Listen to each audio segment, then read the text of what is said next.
Assalamualaikum warahmatullahi wabarakatuh. A'udzu billahi minasyaitonir rajim. Bismillahirrahmanirrahim. Alhamdulillahi rabbil alamin. Wa bihi nasta'inu ala umuri dunya waddin. Wassalatu wassalamu ala asyrafil anbiya'i wal mursalin. Sayyidina Muhammadin wa ala alihi wa ashabihi ajma'in. La hawla wa la quwwata illa billahil aliyyil azim. Qala rabbi shrah li sadri wa yassir li amri wahlul 'uqdatam min lisani yafqahu qawli. Amma ba'du. Para pemirsa, para pendengar, dan para penonton yang saya hormati, alhamdulillahirabbil alamin, kita bertemu kembali di pagi hari ini dalam keadaan tentunya sehat walafiat. Semua itu karena limpahan rahmahnya, limpahan nikmat karunia Allah Subhanahu wa ta'ala kepada kita semua. Mudah-mudahan Allah senantiasa memberikan keberkahan di dalam kehidupan kita, baik kehidupan dunia maupun kehidupan di akhirat kelak nanti. Sholawat serta salam mudah-mudahan senantiasa dicurahkan, dilimpahkan kepada junjungan kita Nabi yang mulia, Nabi Muhammad Rasulullah Sallallahu Alaihi Wasallam, dan mudah-mudahan pula kita diakui oleh beliau sebagai umatnya yang kelak akan mendapatkan pertolongannya, syafaatnya besok di yaumil qiyamah nanti. Amin ya rabbal alamin. Para pemirsa, para penonton yang saya hormati, di kesempatan pagi hari ini kita akan menguraikan tentang masalah sedekah, di mana sedekah adalah merupakan amal ibadah yang bisa dilakukan baik dengan terang-terangan maupun bisa juga dilakukan dengan sembunyi-sembunyi. Juga sedekah bisa dilakukan dengan memberikan sesuatu kepada orang lain langsung dengan kedua tangan kita, atau bisa saja dilakukan tanpa secara langsung. Namun dengan demikian, sedekah adalah merupakan perkara atau merupakan amal ibadah yang disukai oleh Allah Subhanahu wa ta'ala, karena sedekah itu sendiri bisa bermanfaat untuk yang mengerjakannya dalam mengenai masalah atau yang berkaitan dengan musibah atau bencana, di mana sedekah dapat menolak musibah atau bencana yang akan menimpa pada diri orang yang bersedekah, orang yang sedekah itu sendiri.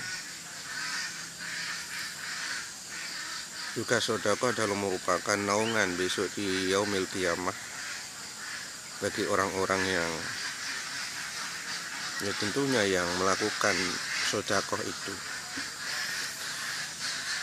Artinya di hari kiamat nanti semua orang akan membutuhkan naungan karena dahsyatnya panas di yaumil mahsyar. Maka setiap orang yang selama hidupnya sering bersedekah, memberikan sesuatu kepada orang lain,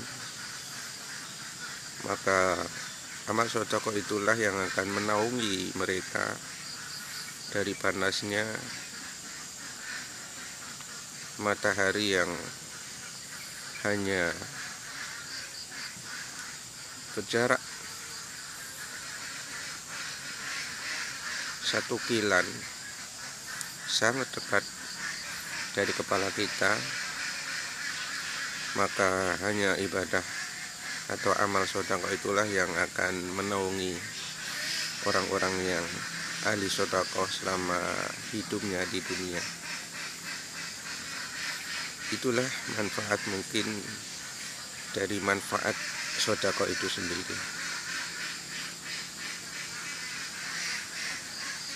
Mengenai sedekah yang tidak secara langsung kita berikan dengan 2 tangan kita, hal ini sesuai dengan sabda Rasulullah Shallallahu Alaihi Wasallam. Hadis datangnya dari Anas bin Malik. An Anas bin Malik radhiyallahu anhu qala Rasulullah Shallallahu Alaihi Wasallam, ma min muslimin yagrisu gharsan aw yazra'u zar'an fayakulu minhu tairun aw insanun aw bahimatun illa kana lahu bihi sadaqah. Dari Anas radhiyallahu anhu, Rasulullah Shallallahu Alaihi Wasallam telah bersabda, tidak seorang muslim yang menanam tanaman atau bercocok tanam, maka memakan darinya dimakan oleh burung, oleh manusia, atau oleh hewan ternak, maka dia baginya adalah sedekah. Hadis ini menjelaskan bahwasanya orang yang menanam sesuatu di ladang atau bercocok tanam, menanam padi di sawah, lalu kemudian tanaman yang ditanam di ladang atau di sawah berupa padi, atau tanaman yang ada di ladang berupa apa saja tanaman, maka kemudian tanaman itu buahnya dimakan oleh burung. Artinya buah yang ada ditanam, buah yang ada di tanaman yang sudah ditanam baik di ladang maupun di sawah, itu kemudian dimakani oleh burung atau oleh manusia, dalam arti dicuri, diambil,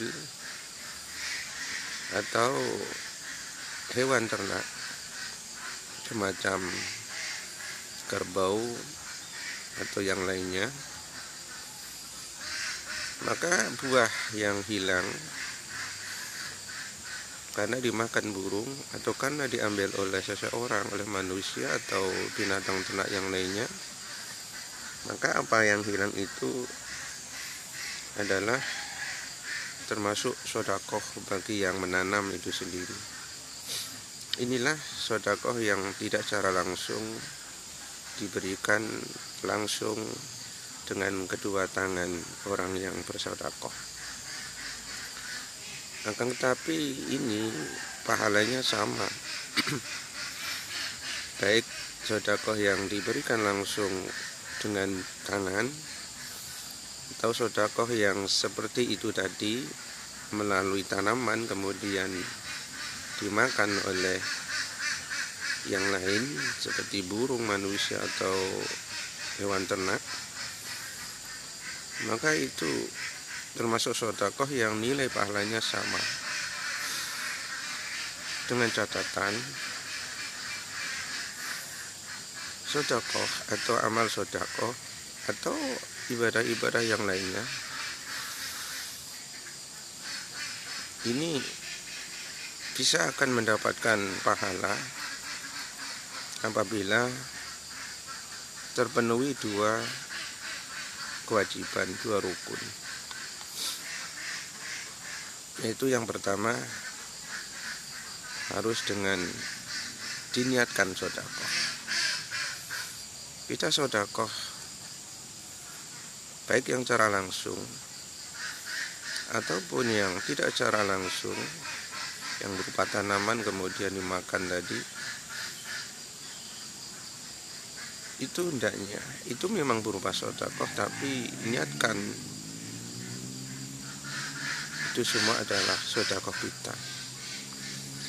Niatkan sedekah, niatkan ibadah, ini ibadah sedekah, ibadah sedekah. Kemudian ikhlaskanlah.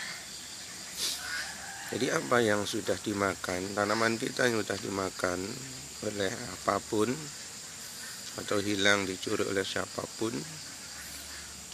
maka agar supaya itu menjadi sedekah yang berpahala, maka niatkan itu adalah sebagai ibadah kita, kemudian ikhlaskan itu semua. Karena Allah Subhanahu wa ta'ala sendiri sudah berfirman di dalam ayat sucinya, wa ma umiru illa liya'budullaha mukhlishina lahuddin. Wa ma umiru, dan tidak mereka diperintahkan illa liya'budullaha, kecuali untuk ibadah kepada Allah, mukhlisin, dengan ikhlas. Jadi niatkan apa yang sudah hilang, dimakan oleh burung, diambil oleh manusia atau hewan ternak lainnya, maka niatkan itu untuk ibadah, yakni ibadah sedekah, dan ikhlaskan semua itu, maka insya Allah itu akan menjadi amal ibadah sedekah kita yang diterima oleh Allah Subhanahu wa ta'ala, dan kita akan mendapatkan pahala dari sedekah berupa tanaman kita yang hilang atau dimakan oleh burung atau yang lainnya. Akan tetapi apabila yang kita miliki atau sesuatu yang hilang yang kita miliki itu selain tanaman, selain apa yang kita tanam di kebun maupun di sawah, seperti misalnya kita kehilangan sesuatu yang ada di dalam rumah kita, misalkan kehilangan di tengah jalan, misal kita kehilangan barang yang berharga, kepunyaan kita, contoh sepeda atau mobil atau hal yang lainnya yang memang besar nilainya, itu juga termasuk sedekah buat kita apabila kita memenuhi dua rukun tadi. Niatkan sepeda atau apapun yang kita miliki di luar tanaman, niatkan itu ibadah, itu sedekah, niatkan ibadah sedekah dan ikhlaskanlah. maka insya Allah apa yang kita sudah diambil orang itu akan diganti oleh Allah Subhanahu wa Ta'ala dengan lebih baik. Seandainya Allah tidak mengganti dari apa yang sudah hilang milik kita, tidak diganti di dunia, maka percayalah dan yakinlah, maka Allah akan mengganti bisa di akhirat, yakni pahala yang besar, pahala dari apa yang sudah hilang milik kita, diambil orang atau dicuri orang, tapi kita meniatkan untuk ibadah sedekah dan mengikhlaskannya. Maka seandainya Allah tidak mengganti di dunia dengan yang lebih baik, maka Allah akan mengganti dengan yang lebih besar di akhirat nanti, yaitu pahala yang sangat besar untuk kita. Lalu kemungkinan yang terjadi, apa yang sudah kehilangan milik kita berupa sepeda, mobil atau yang lainnya, itu mungkin bisa adalah ujian dan cobaan dari Allah Subhanahu wa Ta'ala. Kita diuji, dicoba dengan kehilangan sesuatu yang sangat berharga yang kita miliki. Kita diuji oleh Allah. Sampai di mana kesabaran kita, sampai di mana keimanan kita kepada Allah Subhanahu wa Ta'ala ketika diuji dengan hilangnya sepeda kita, mobil kita. Apakah kita masih tetap sabar menerima atau masih tetap taat kepada Allah, tetap istiqomah beribadah kepadanya, atau justru sebaliknya ketika kita diuji dengan kehilangan sesuatu milik kita yang berharga, kemudian kita kendor ibadahnya. Nah, dari situlah akan nampak bahwa dengan ujian itu, dengan kehilangan milik kita karena diuji oleh Allah, keimanan kita menjadi kendor. Maka itu berarti kita lemah keimanan kita. Jadi Allah menguji kita, menguji hamba-hambanya dengan sesuatu yang berharga yang dia miliki, yang kita miliki, diuji, dihilangkan, diambil orang. Itu memang skenario Allah, takdir Allah, memang kehendak Allah Subhanahu wa Ta'ala. Lalu kemudian bisa saja apa yang hilang dari milik kita yang berharga itu memang bisa boleh jadi adalah teguran dari Allah Subhanahu wa Ta'ala. Kita kehilangan sesuatu yang besar, yang sangat berharga, itu boleh jadi teguran dari Allah Subhanahu wa Ta'ala. Mungkin kita jarang bersedekah, jarang bersedekah kepada orang lain, tidak pernah sedekah kepada orang lain, kepada sesama, tidak pernah memikirkan nasib orang-orang miskin, tidak pernah memikirkan nasib anak-anak yatim. Kita hanya memikirkan kepentingan kehidupan, kebahagiaan diri sendiri, tidak pernah memperdulikan yang lain. Maka Allah menegur dengan dihilangkannya apa yang kita miliki, sepeda kita, mobil kita, apapun yang kita miliki yang besar nilainya, mungkin karena dihilangkan secara bertahap, mungkin karena kita sakit, kemudian keuangan kita menjadi habis karena untuk mengobati diri kita, mengobati penyakit kita hingga sembuh. Pada akhirnya kekayaan kita menjadi berkurang, menjadi habis. Ini mungkin karena teguran. Barangkali kita harus bisa introspeksi diri, bisa sadar, menyadari diri bahwa mungkin saja kita tidak pernah memperdulikan orang lain, tidak pernah memperdulikan bagaimana kehidupan anak-anak yatim, orang-orang fakir, orang-orang duafa, fakir miskin. Mungkin dari situlah Allah akan menegur kita. Kita ditegur agar supaya setelah dihilangkan, diambil apa yang berharga, kekayaan kita, mobil kita, sepeda kita, mungkin Allah punya kemauan setelah ini, mungkin kita bisa sadar, oh iya, semua yang aku miliki hilang, habis. Mungkin sekarang aku harus merubah kehidupan saya. Mungkin saya harus banyak sedekah, memikirkan, banyak peduli pada orang lain, orang fakir, orang miskin, anak-anak yatim. Mungkin itu harapan Allah Subhanahu wa Ta'ala kepada kita. Maka semakin banyak ujian, semakin banyak cobaan, semakin banyak pula introspeksi diri atas diri kita masing-masing. Para pemirsa, para penonton yang saya hormati, lalu kemudian tanaman, kita kembali kepada pokok masalah hadis yang pertama, tanaman yang dimakan oleh burung atau oleh manusia atau oleh binatang ternak yang lainnya, itu bagaimana kalau tidak menjadi hilang, tidak dimakan oleh burung atau ternak yang lain? Maka Rasulullah Shallallahu Alaihi Wasallam memperbolehkan untuk mengambil atau mempergunakan binatang sebagai penjaga tanaman.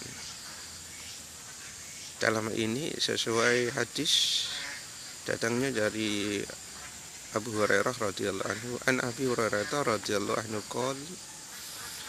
qala Rasulullah sallallahu alaihi wasallam,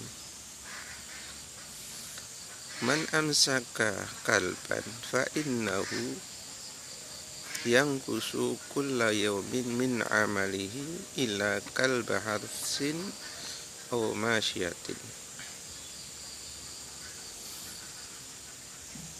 Kata Rasulullah Shallallahu Alaihi Wasallam, barang siapa yang mengekang seekor anjing, maka sesungguhnya setiap harinya dari amalnya berkurang pahalanya sekitar 1 qirot min amalihi qirotun, kecuali anjing penjaga tanaman atau penjaga binatang ternak. Rasulullah Shallallahu Alaihi Wasallam telah bersabda, barang siapa yang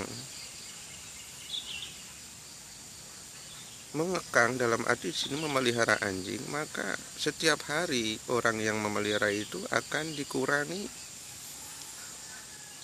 pahala amal ibadahnya sekurang-kurangnya 1 qirot. 1 qirot itu bisa dimaknai dengan sebesar gunung Uhud. Jadi setiap hari orang-orang yang memelihara anjing itu akan dikurangi, setiap hari akan dikurangi 1 qirot, 1 qirot, 1 qirot. Setiap hari akan berkurang pahala amalnya setiap hari 1 qirot sebesar gunung Uhud, kecuali ila kalban harsin au masyiatin, kecuali memelihara anjing bertujuan untuk menjaga tanaman atau menjaga binatang ternak seperti domba, kambing, kerbau, sapi dan lain sebagainya. Di sini mengisyaratkan bahwa memelihara anjing itu boleh, tapi konsekuensinya adalah bisa mengurangi pahala amal ibadahnya setiap hari sekurang-kurangnya 1 qirot. Setiap hari berkurang selama anjing yang dipelihara itu masih hidup. Akan tetapi Rasulullah Shallallahu Alaihi Wasallam memperbolehkan memelihara anjing dengan tujuan untuk menjaga tanaman atau menjaga hewan ternak yang dimilikinya.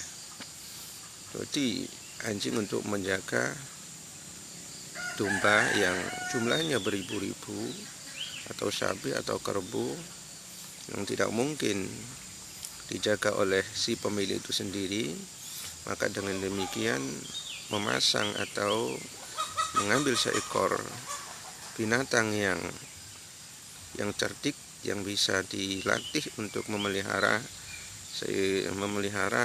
segerombolan hewan ternak seperti kambing, domba, dan lain sebagainya. Ini diperbolehkan.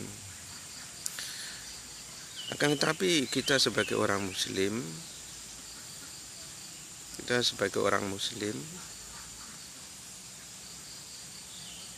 sangat tidak terpuji apabila memelihara anjing untuk menjaga rumah. Rasulullah Shallallahu Alaihi Wasallam hanya memperbolehkan memelihara anjing untuk sebagai penjaga tanaman dan hewan ternak. Rasulullah Shallallahu Alaihi Wasallam tidak menganjurkan, tidak memerintahkan, tidak menentukan sebagai penjaga rumah. Jadi kita sebagai orang muslim tidak seyogyanya memelihara anjing untuk sebagai penjaga rumah. Bagaimana hal itu bisa terjadi? Karena kalau kita sebagai orang muslim mempunyai anjing, kemudian kita tugaskan menjaga rumah, itu secara otomatis apa yang terjadi?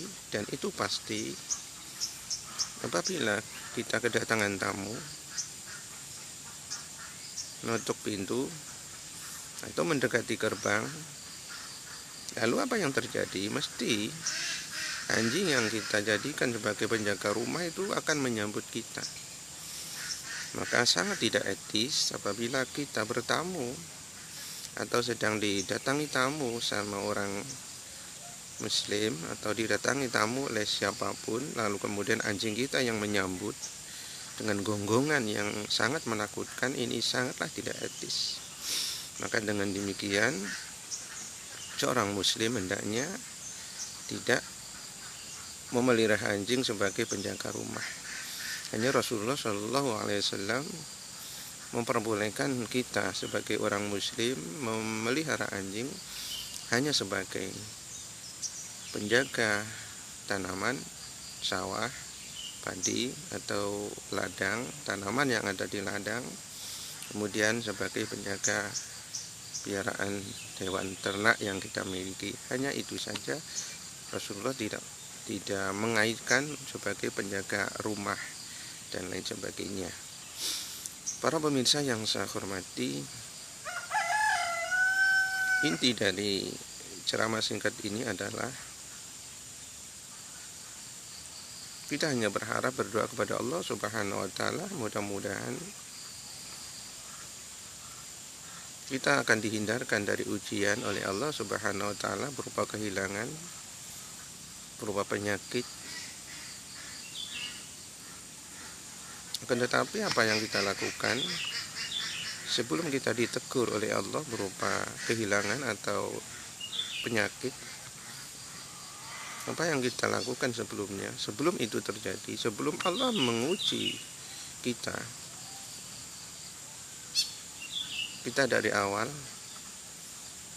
itu hendaknya kita suka sering bersedekah, melakukan sedekah, memberikan sesuatu yang kita cintai, sesuatu yang baik kepada orang lain, kepada orang fakir, orang miskin, kepada anak-anak yatim, kepada orang-orang yang membutuhkan pertolongan kita, kepada orang membutuhkan kebutuhan yang mereka butuhkan dari kita, maka hendaknya kita ringan tangan untuk menolong mereka, membantu mereka, memberikan sedekah kepada mereka semampu kita, apa yang kita miliki, uang, kekayaan kita, ataupun apa yang kita miliki, hendaknya kita sebelum kita dicoba dengan yang lebih besar dari kehilangan, dari penyakit yang akan menguras habis harta kita, maka sebelumnya yang harus kita lakukan untuk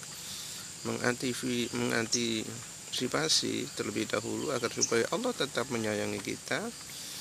Nah, maka hendaknya kita sering-sering melakukan amal ibadah sedekah.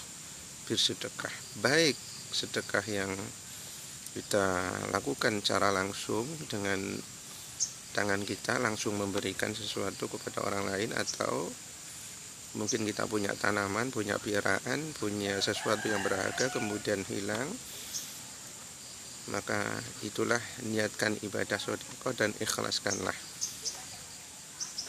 Insya Allah kita akan diselamatkan dari ujian yang lebih besar, diselamatkan dari kehilangan milik kita yang lebih besar dan lebih berharga dari Allah Subhanahu wa Ta'ala. Amin ya Rabbal Alamin. Itulah yang bisa saya sampaikan, mudah-mudahan ada manfaat bagi kita semuanya. Amin ya Rabbal Alamin. Subhanakallahumma bihamdika asyhadu an la ilaha illa anta astaghfiruka wa atubu ilaik. Wassallallahu ala sayyidina Muhammadin wa ala alihi wa ashabihi ajma'in walhamdulillahi rabbil alamin. Wassalamualaikum warahmatullahi wabarakatuh.